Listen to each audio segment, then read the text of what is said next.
Hello and welcome to this new video. We were discussing the first part of our story, Angel in Disguise by T.S. Arthur, and we have reached up to the point where Joe Thompson brought Maggie to his home and encountered his wife, who was vinegar tempered, who was ill tempered, not willing to keep Maggie in his home for a single day even. So they were discussing on the issue, and Joe Thompson was trying to convince her wife with his resolute countenance. So, with that background, we proceed in the later part of the story. This is the second part of Angel in Disguise. So, they both were discussing, husband and wife were discussing, and the matter of discussion was that women heart is harder, or the heart of a man is hard. So, his wife said, women's heart are not half so hard as men's is. So, women are soft hearted. But Joe refuted this. Joe saw by quick intuition that his resolute bearing had impressed his wife. So, what did Joe saw? That he has faced his wife with resolute appearance. So, that the impression of that is getting in such a way that his wife is getting impressed with that, because in life he has never opposed his wife, and with his real indignation, so with this real feeling of anger, he said, be that as it may, every woman at the funeral turned her eyes. So, he explained what he saw at the hovel of that poor lady. He said that at the funeral, every woman turned her eyes steadily, explaining that they have a heart that is not soft. And when the cart went off with her dead mother, hurried away. So, he further told that when the cart went off, they all hurried away, they left the hovel and left her alone in that old hut. So, Maggie was left over there in that old hut, and not an hour in the sky. So, it was not an hour that has passed in the sky for the sun, and all that matter happened. They all left the hut and Maggie was all alone there. So, now anxiously Mrs. Thompson asked, where were John and Kate? So, she raised a question that where were the two brother and sisters? So, Joe replied in anticipation that Farmer John tossed John into his wagon. So, John was taken by Farmer Jones and drove off. Katie went home with Mrs. Alice. So, as discussed in the first part, Mrs. Alice took Katie because she was good for working as a maid, but nobody wanted the poor sick one, poor Maggie, the bedridden child. So, the only cry was that send her to the poorhouse. So, everybody was saying that Maggie should be sent to the poorhouse. So, it is a discussion, dialogue discussion. So, wife said, then why didn't you let her go there? What did you bring her here for?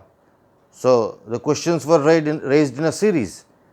So, when she said that when there was a cry that she should be sent to poorhouse, then why is she here? And why did you brought her here? So, Joe replied with confidence that she can't walk to the poorhouse because she is ill, she cannot go to the poorhouse, and somebody's arms must carry her. So, she must be carried in somebody's arms, and mine are strong enough for that task, and my arms are strong. So, artistically he gave an answer that I took her in my arms and she is here now.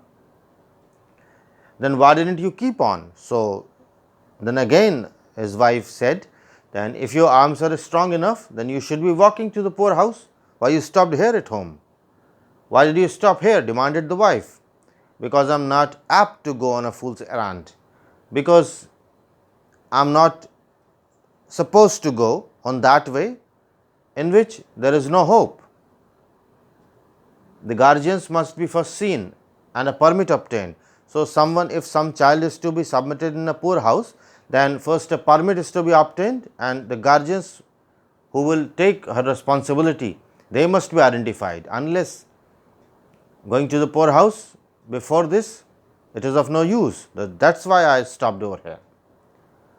So, when will you see the guardians? So, his wife again queried that when will you see the guardians, was asked with irrepressible impatience. So, she was talking with a temper that was not able to control. Impatiently she replied. So, what did Joe Thompson said? Tomorrow. Tomorrow he will be looking at the guardians. Why put it off till tomorrow? Again she said that why linger on for tomorrow? Go at once for the permit and get the whole thing off your hand tonight. So, she is saying that do whatever you have to do tonight and ask for a permit. So, Jane now said the wheelwright. Now, wheelwright was confident and he said Jane with an impressiveness of tone that greatly subdued his wife. Now, he talked in an impressive manner, and the voice and the tone of his wife was subdued now. She was not able to face her husband.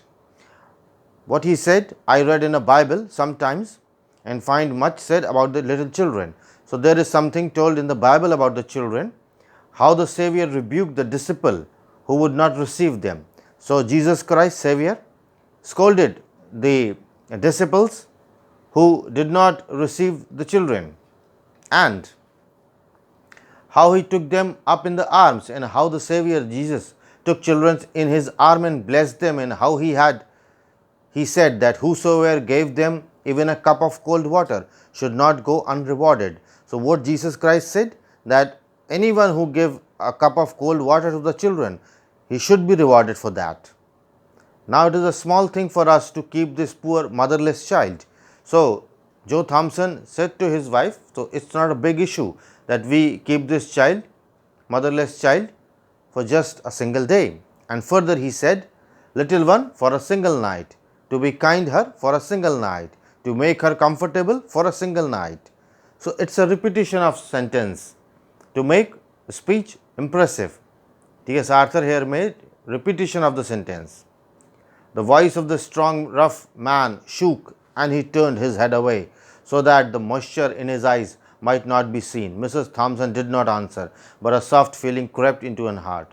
So, with this dialogue, with this communication of Joe Thompson regarding Bible, it crept the heart of Mrs. Thompson, and there were tears and there was moisture in the eyes of Joe Thompson. So, he turned his face so that his wife should not see that his eyes are getting moist, because he was fighting for the cause of little Maggie. Look at her kindly. Jane, speak to her kindly, said Joe. So, Joe said, you should speak to her kindly. Think of her dead mother and the loneliness, the pain, the sorrow that must be on her all coming life. So, you must think of that pain and sorrow that she is going to face all life. So, behave kindly.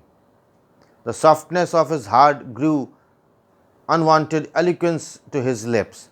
So, eloquently, with a strong power of expression, he explained all this. So, the softness of his heart entered into expressions.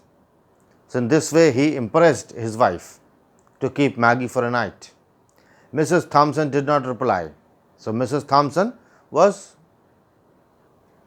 not able to reply, but presently turned towards the little chamber where her husband has deposited Maggie. So, she went to that place where Maggie was deposited, because it was told in the first part that Maggie was in the first floor of the house and she was in a little chamber. So, Maggie pushing open the door went quietly in. Joe did not follow. So, Joe did not follow Mrs. Thompson.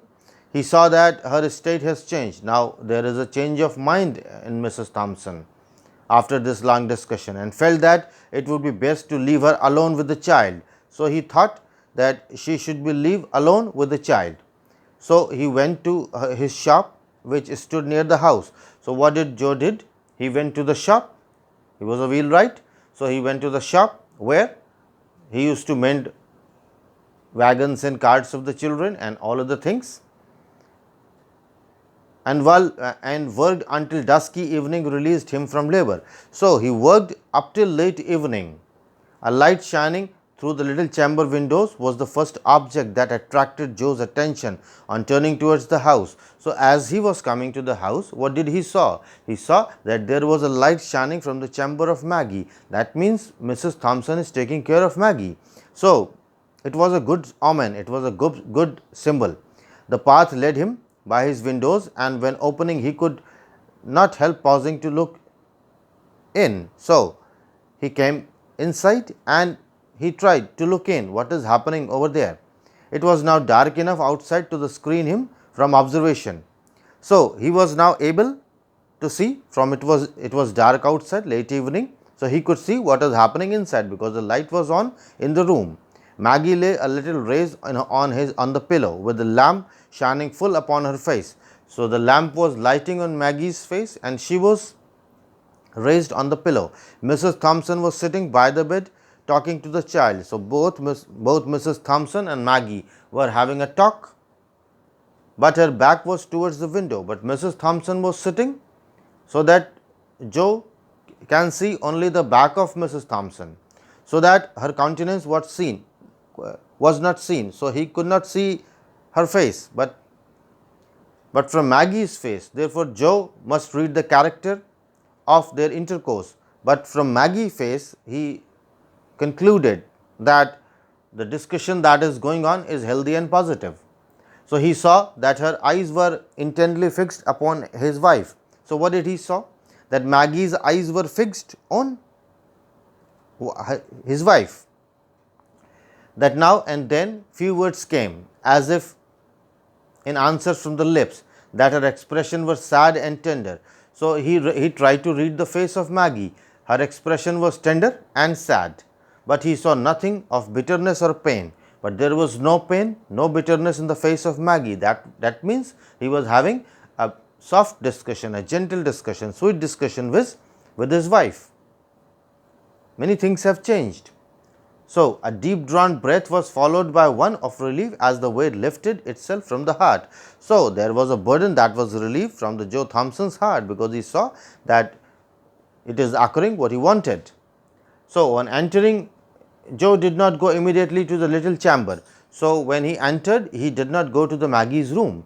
His heavy tread about the kitchen brought his wife somewhat hurriedly from the room where she had been with Maggie. So, with the voice of his shoes, what was heard by Mrs. Thompson, she came from the chamber of Maggie to near to Joe Thompson, and Joe thought it best not to refer to the child, not to manifest any concern in regard to her. So, what did Joe thought? That we should not talk about the child. How soon will supper be ready? He asked. So, he asked a different question. So, when will supper be ready? This was the question, not about the Maggie. Right soon, answered Mrs. Thompson, beginning to bustle about. So, Mrs. Thompson answered that right soon, and she was almost beginning to bustle, and there was no harshness in her voice, there was no asperity in her voice. So, beginning to bustle, it is onomatopoeia. After washing from his hands and face the dust and soil of work, Joe left the kitchen and went to the little bedroom. So, when Joe was fresh and he washed his hand and face from dust and soil, he went to the chamber of Maggie. A pair of large bright eyes looked up at him from the snowy bed. So, bed was a snowy white. From the white bed, a pair of large bright eyes was looking at Joe, looking at him tenderly, gratefully, pleadingly. How his heart swelled in his bosom. So, Maggie was watching Joe with gratefulness, with a plea, and her heart swelled in the bosom, means that was flowering. She was very happy. With what a quicker motion came to the heartbeats, and her heart was beating. Joe sat down and now for the first time examining the thin frame carefully under the lamplight. So, the first time he carefully examined the thin body of Maggie. Saw that it was an attractive face, he observed that it was an attractive face and full of childish sweetness, which suffering had not been able to obliterate. So, sufferings have not been able to remove all the childish sweetness from Maggie. Your name is Maggie, he said as he sat down and took her soft hand little in his hand. So, he said, your name is Maggie, and he took her soft little hand. Yes, sir. Her voice struck a chord that quickened in a low strain of music. So, she answered in a trembling voice, have you been sick long? So, questions are being raised again and again. So, he is saying, have you been sick long? Have you been sick long? Yes, sir. What a sweet patience was in her tone. So, she was patiently answering that, have you been sick? She said, yes, sir. Has the doctor been to see you? So, has the doctor been visiting you? He again raised a question. He used to come. Maggie replied. Again Joe Thompson raised a question, but not lately, means did he came recently? No, sir. So, Maggie replied, no, he didn't came, the doctor didn't came recently.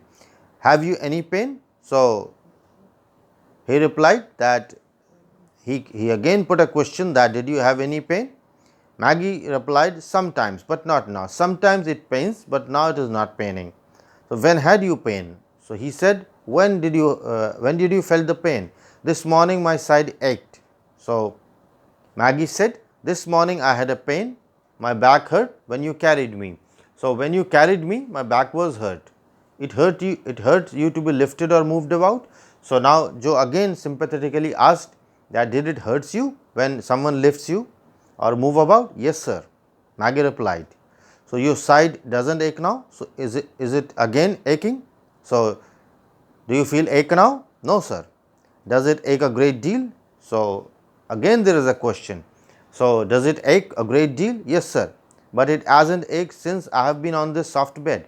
So, it ache great deal, but I am now on the soft bed. So, that is why it hasn't ached too much.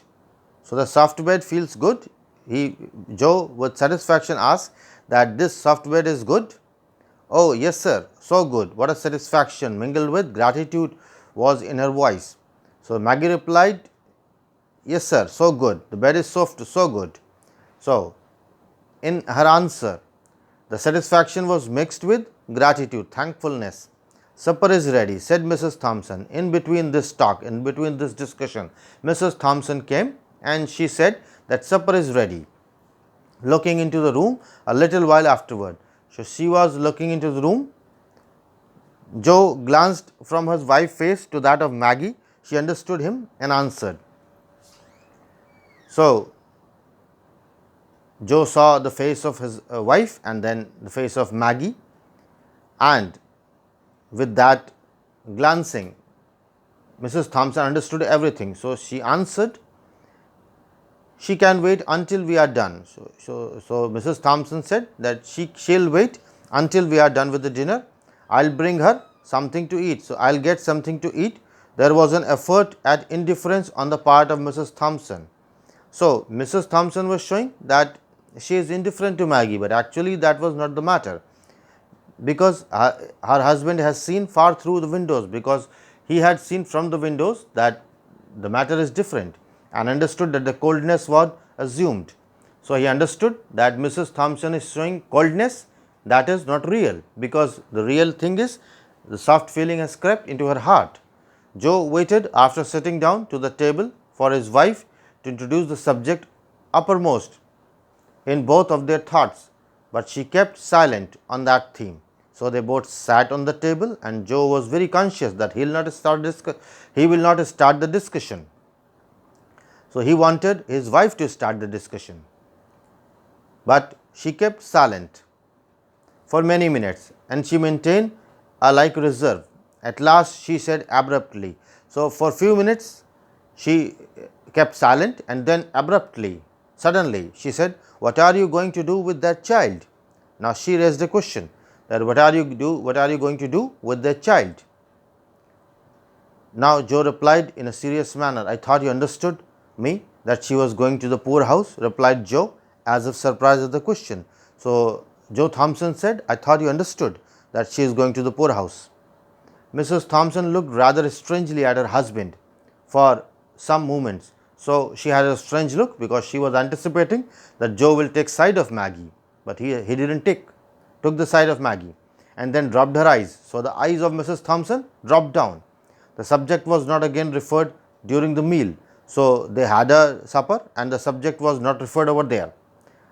At this close, Mrs. Thompson toasted a slice of bread and softened it with milk and butter. So after that, she took a slice of bread, softened it with milk and butter,